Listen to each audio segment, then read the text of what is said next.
Hayyee daawwattoota keenya walitti deebinee jirra. Riittaashoo televezyiina faanaatiin daawwachaa jirtan. Ispoonsaroota keenya abbaa taayitaa saayinsii fi teekinooloojii Oromiyaa damee kanaan qo'annaa fi qorannaawwan garaagaraa misooma biyya keenyaa guddisuu danda'an dhiyeessuudhaan beekamtii guddaa abbaa taayitaa argachaa jirudha.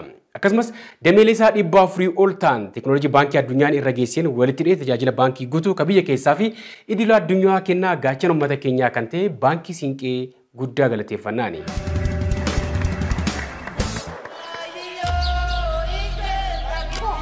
Milli koo deemsa osoo hin eegalin osoo fiiguu hin danda'is ana waliin turan.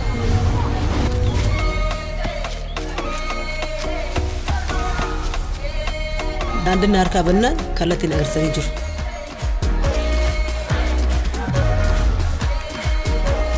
Yeroo gufadha gara lafa naanna'u turan. Harka jala naaf hir'isanii na jabeessanii jiru. Yeroo dhibbeen akka isaanii tanaan darbe. Anis isaan fakkisa. Injifannoo yeroo deebi'es gammachuun is matan. Kun isaan qofa osoo hin taane warri isaa waliin jiraatan hunduu eebba argatanidha. Kabajaan dhaalchisanii anis harka isaan fuudha. Har'as milkaa'ina sadarkaa mul'atu argadheef sagalee ilfannaa isaanii onnachiisu fagoo irraa nutti dhaga'ama. Har'as tajaajila baankii kiyyaaf daandii irra deemu hundatti na waliin jiru. Ani bu'aa isaaniiti. Baankii siinqee tokkummaan gara milkaa'inaatti. Abbaa taayitaa saayinsii fi teekinooloojii Oromiyaa qo'annoo fi qorannoowwan saayinsii fi teekinooloojii bulchiinsa gaarii fi tajaajila siistamaa biiroolee hedduuf dalaguudhaan hojiirra oolchee bu'aa abdachiisaa ta'e galmeessisee jira. Hojii daataa seentarii fi Oromiyaa dijitaalisuuf siistamoota hedduu misoomsuun magaalota smaart gochuu keessatti shoora olaanaa taphachaa jira. Musaajiiwwan appilikeeshinoota siistamoo hojii kenniinsa tajaajila ammayyeessan biiroolee hedduuf misoomsee hojiirra oolchee jira. Argannoowwan saayinsii fi teekinooloojii qonnaan bulaa fi horsiisee bulaa keenyaaf fayyadan misoomsuu fi madaqsuun hojii boonsaa hojjechaa jira.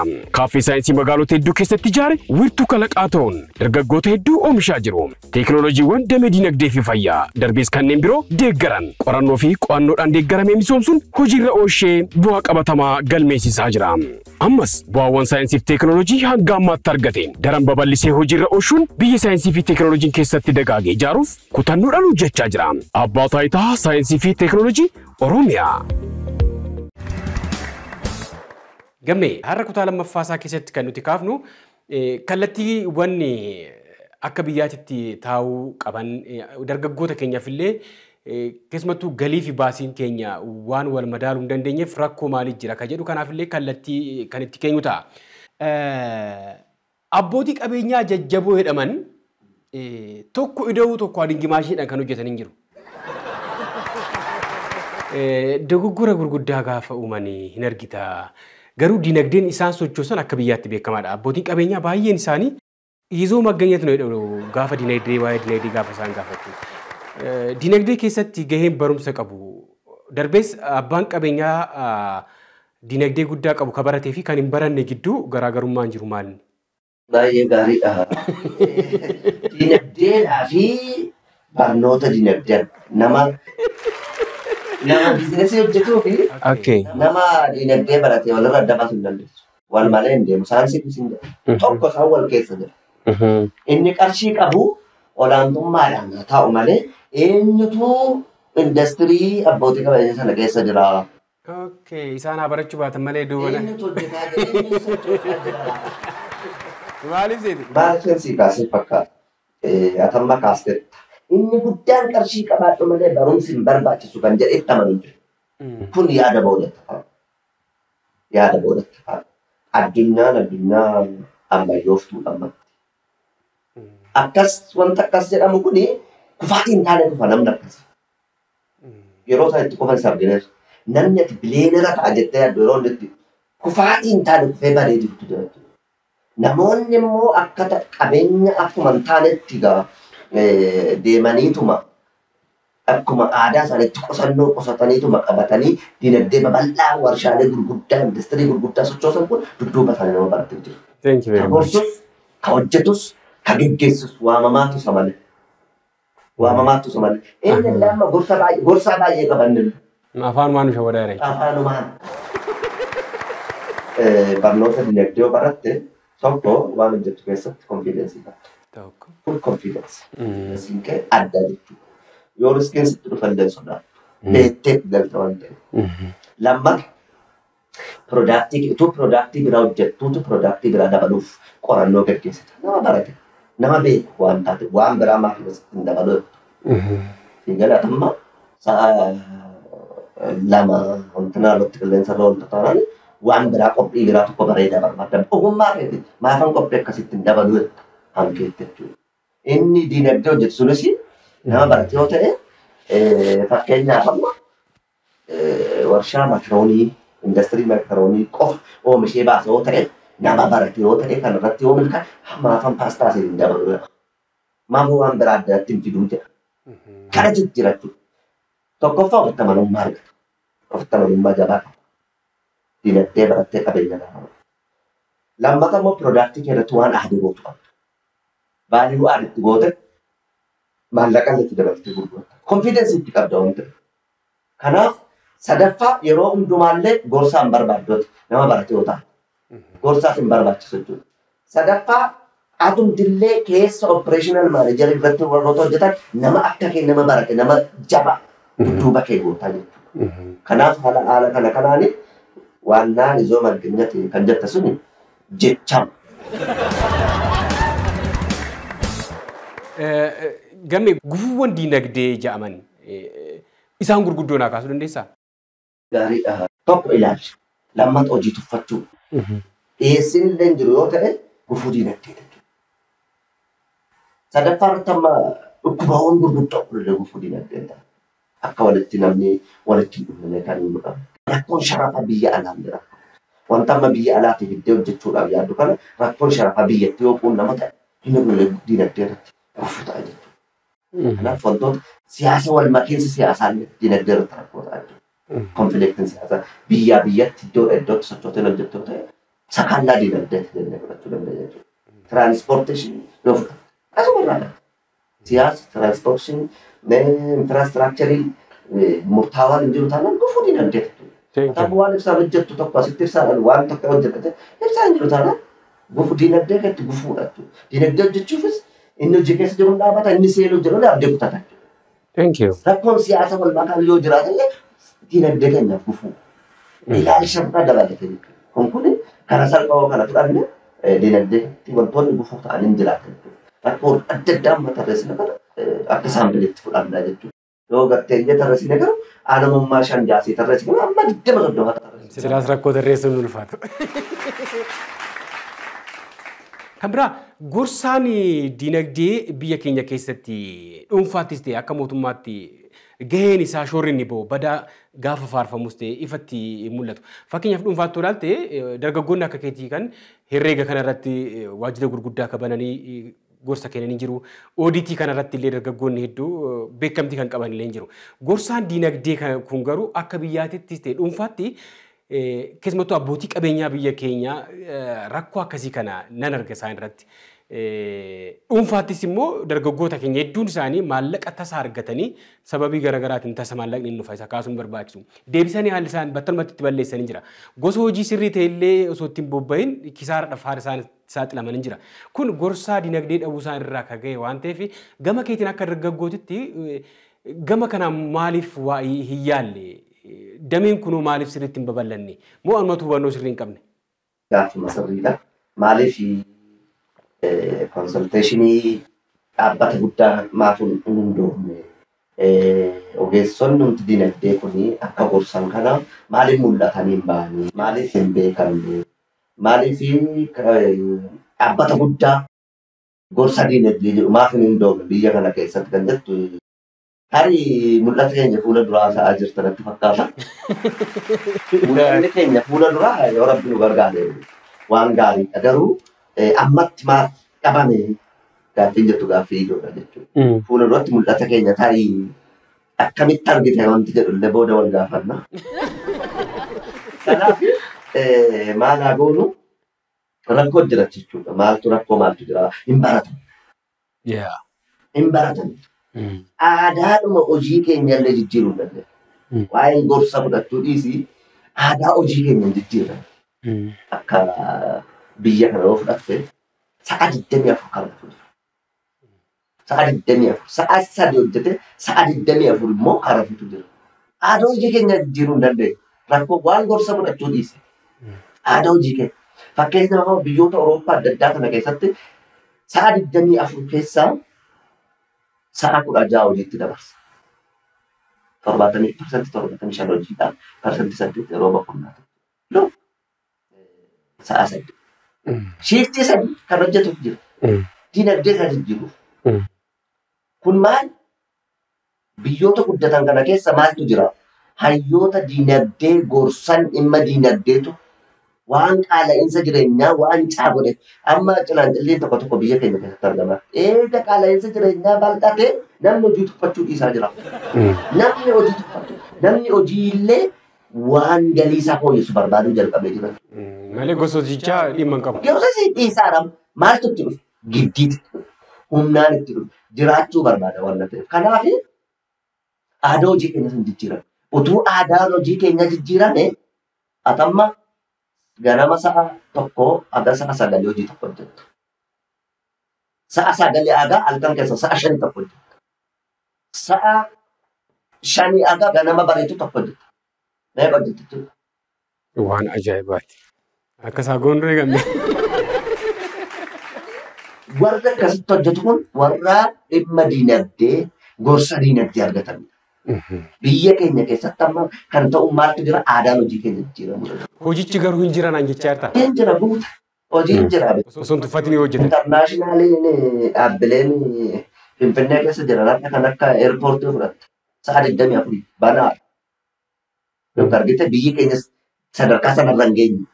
Intarnaashinaal hoteelota fudhatte. International ji ammalee namni akkasitti fayyadamaa jiru malee hojichi hin jiru. Thank you. Thank you very much. Aadaa jalqaba kana argachuudhaaf bartee aadaa kee hojii keenya jijjiiruu.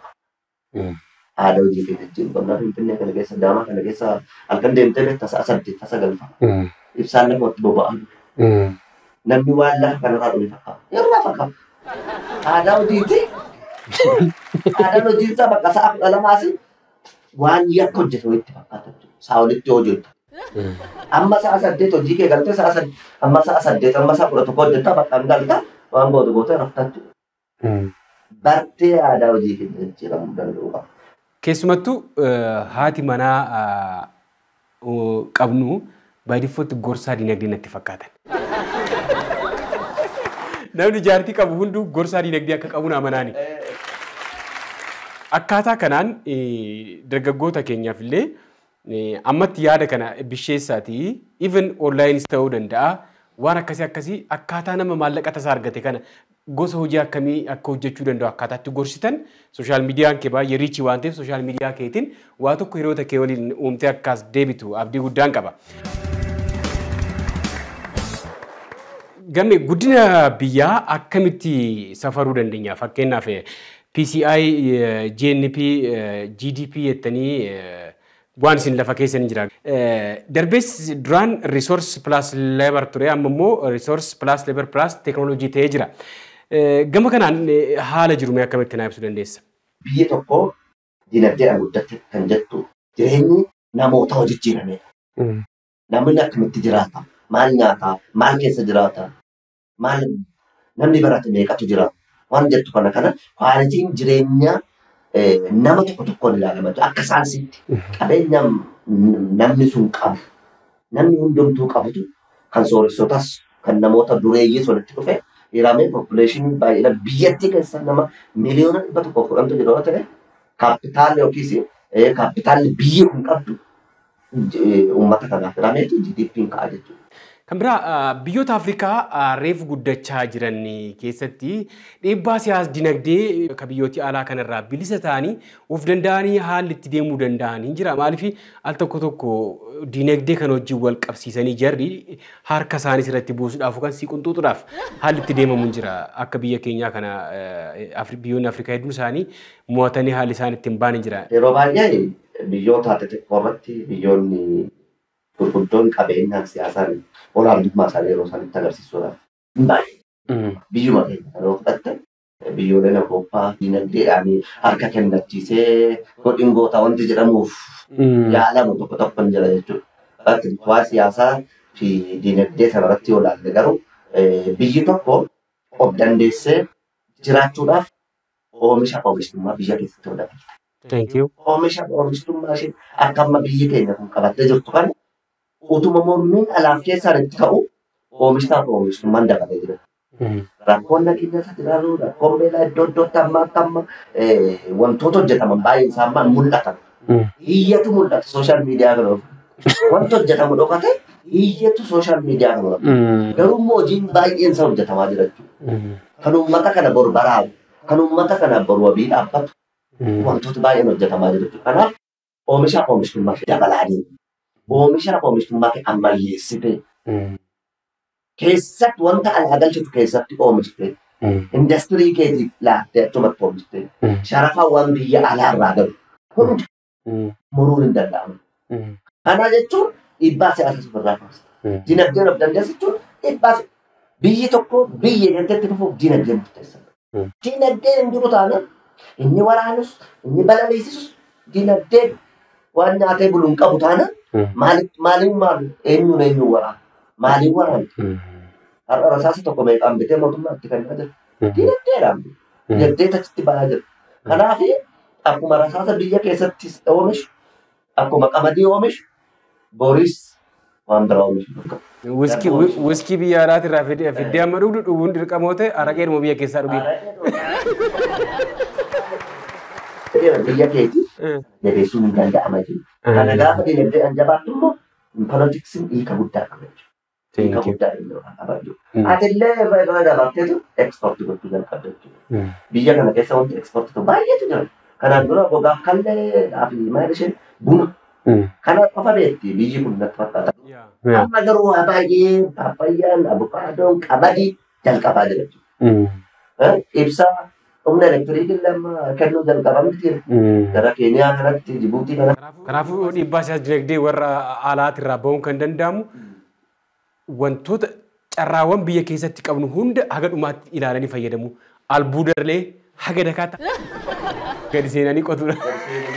Waan biyya kana jiraachisuuf dinagdeedhaaf hin jabaata jedhamu hunduma humna kee carraa qabdu hunda dugugdee hojjetta dhiibbaa siyaasaa biyyoota kamii jalaayyuu baate bilisa taate hojjechuun jijjiiruun dinagdee cimsuun hin danda'amu. Gammee aartii wajjin hariiroo guddaa fi cimaa akka qabdu nan beeku. Gaabii namni isin uwwisne hin jiru ana qofa tafe. Aartii baay'een jaalladha. Aartistii ta'uu dadhabe malee aartii baay'een jaalladha. Sirba eenyu siif affeeru? Sirba bareedaa akka na affeeru. Anumta affeeru? Baay'ee natti tola. Ayyee kabajamtoota daawwattoota keenyaa boqonnaa fudhaatii walitti deebinaa.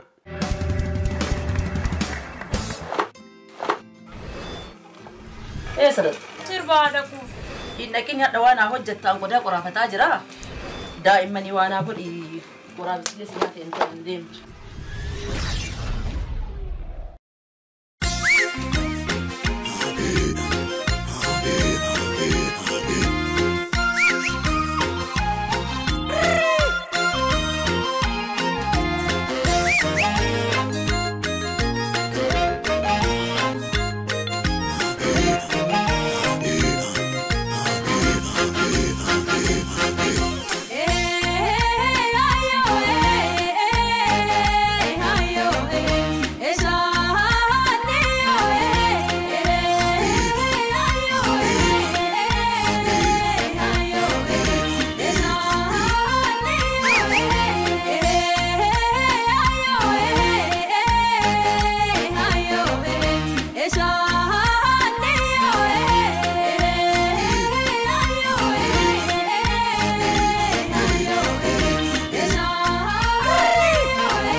lafoon biyyana.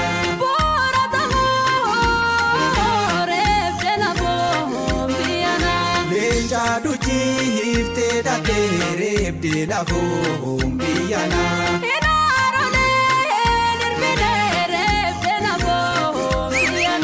Reefganna buutee laphee reebdee lafoon biyyana.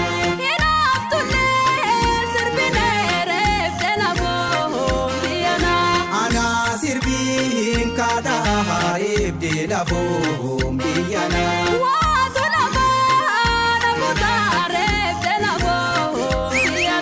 Daamu martiin dhaadhaa reebdee lafoon biyyana.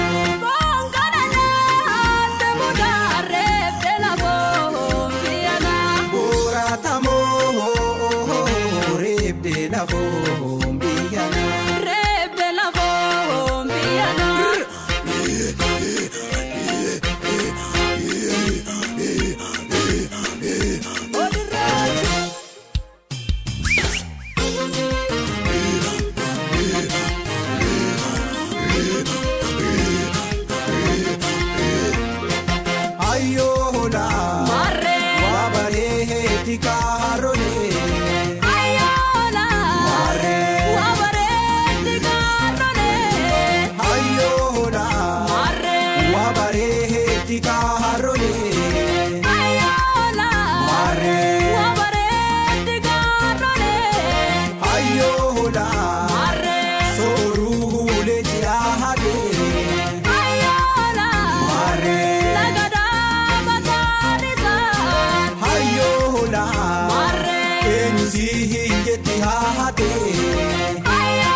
Hayyee kabajamtoota daawwattoota keenyaa walitti deebinee jirra. Riittaashoo televezyiina faanaatiin daawwachaa jirtan. Gara dhumaarratti mee ergaanaati akka biyyaattis dargaggoota keenyaafis waan ija dinagdeetiin gorsan ulaatoo jiraatu carraasii kenna nama galateeffattullee hoo jiraate achumaan noo hojiin turtii taasiseef garuu guddaa galatoomi siin jaagamme. Ulfaatu egaa dinagdee keessatti waanuma lama nama gorsitu. Dinagdeetti biizinasiitti galuu hojjechuudhaaf utuu hin qoratin damee irratti hojjettu adda baastee keessa isaa fakkeenya nama fudhattee utuu gorsan argatin dinagdeetti gallaan cabantaa aadaa hojii keenya jijjiiruu danda'u. Hojii tokko irratti jijjiiruu qabu. Tokko lama dabalee hojjechuu saayitii keenya dabalee maaf sa'a 16 hojjennee maaf 8 irraa sa'a 24 qabna. Aadaa hojii keenya jijjiiruu danda'u. Ofitti amanamummaa itti amanuu. Kana qabaannee aadaa hojii keenya jijjiiruu hojii tuffannaa keessa hoo baane dinagdee keenya namni iyyuu bakka jirutti waan qabatee waan hojjetee dinagdee isaa fooyyessuu hin danda'a. Namni galateeffachuu barbaadu tokkoffaarratti ulfaatu galatoomisiin jira. Lammatarratti nama baay'ee jaalladhu baay'ee kan na guddisu kan na gorsu ka baay'ee waan baay'eedha wal dhiyaannee dinagdee bifa dinagdee kanallee waan kanallee akkan qoradhu kan na jabeessu kan na deeggaru Dr. Masfiin Asaffaa galata argadhuun jedha. Hayyee gammee maammoo sooshaal miidiyaa irratti infuleenshaar warreen jedhaman keessaa tokko miidiyaalee biyyattii keessatti illee dhimma siyaasa dinagdee biyya teenyaas ta'e kan biyya alaa xiinxaluudhaan dargaggoota lafaa dhufanii beekamtii gaarii argatanidha. Riittaashoo irratti dargaggoota keenyaaf hubannoo dargaggummaa isaatiin qabu nu qooduu isaatiin maqaa daawwattoota televezyiina faanaa Riittaashootiin guddaan galateeffadhaan gammee horii naa bulu deeban. Kabajamtoota daawwattoota keenya turtiin ogeessa siyaasa dinagdee gammee maammoo waliin sagantaa lamaan yookaan torban lamaan si waliin taasise kana fakkaata. Guddaa galatoomaa isiniin ja'a. Ispoonsaroota keenya abbaa taayitaa saayinsii fi teekinooloojii Oromiyaa damee kanaan qo'annaa fi qorannaawwan garaagaraa misooma biyya keenyaa guddisuu danda'an dhiyeessuudhaan beekamtii guddaa abbaa taayitaa argachaa jirudha. Akkasumas dameelee isaa 400 ol ta'an teekinooloojii baankii addunyaan irra geesseen walitti dhiyee tajaajila baankii guutuu kan biyya keessaa fi idila addunyaa kennaa gaachana uummata keenyaa kan ta'e baankii Siinqee guddaa galateeffannaani. Ispoonsarri uffata kiyyaa magaalaa Adaamaa gamoo Oliyaar jalatti kan argamu Abbuukii Pirootokool guddaan galateeffadhaani. Waraana bulaa. Miilli koo deemsa osoo hin eegaleen osoo fiiguu hin danda'es ana waliin turan.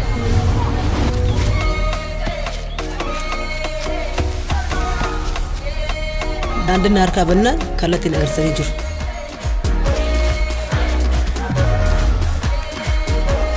Yeroo uffadha gara lafa naanna'u turan.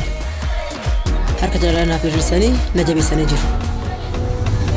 Yeroo dhibbaa kan isaanii tanaan darbe. Anis isaan saalfachiise. Injifannoo yeroo deebi'es gammachuun na simatan. Kunis ani qofa osoo hin taane warri isaa waliin jiraatan hunduu eebba argatanidha. Kabajaan dhaalchisanii anis harka isaan fuudha. Har'as milkaa'ina sadarkaa mul'atu argadheef sagalee ililfannaa isaanii onnachiisu fagoorra natti dhaga'ama. Har'as tajaajila baankii kiyyaaf daandii irra deemu hundatti na waliin jiru. Ani bu'aa isaaniiti. Baankii Siinqee tokkummaan gara milkaa'inaatti. Abbaa taayitaa saayinsii fi teekinooloojii Oromiyaa qo'annoo fi qorannoowwan saayinsii fi teekinooloojii bulchiinsa gaarii fi tajaajila siistamaa biiroolee hedduuf dalaguudhaan hojiirra oolchee bu'aa abdachiisaa ta'e galmeessisee jira.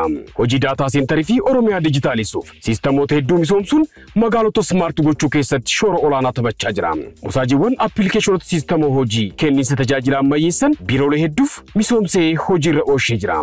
Argannoowwan saayinsii fi teekinooloojii qonnaan bulaa fi horsiisee bulaa keenyaaf fayyadan misoomsuu fi madaqsuun hojii boonsaa hojjechaa jira. Kaaffee saayinsii magaalota hedduu keessatti ijaare wiirtuu kalaqaa ta'uun dargaggoota hedduu oomishaa jiru. Teekinooloojiiwwan damee dinagdee fi fayyaa darbees kanneen biroo deeggaran qorannoo fi qo'annoodhaan deeggaramee misoomsuun hojiirra oolchee bu'aa qabatamaa galmeessisaa jira.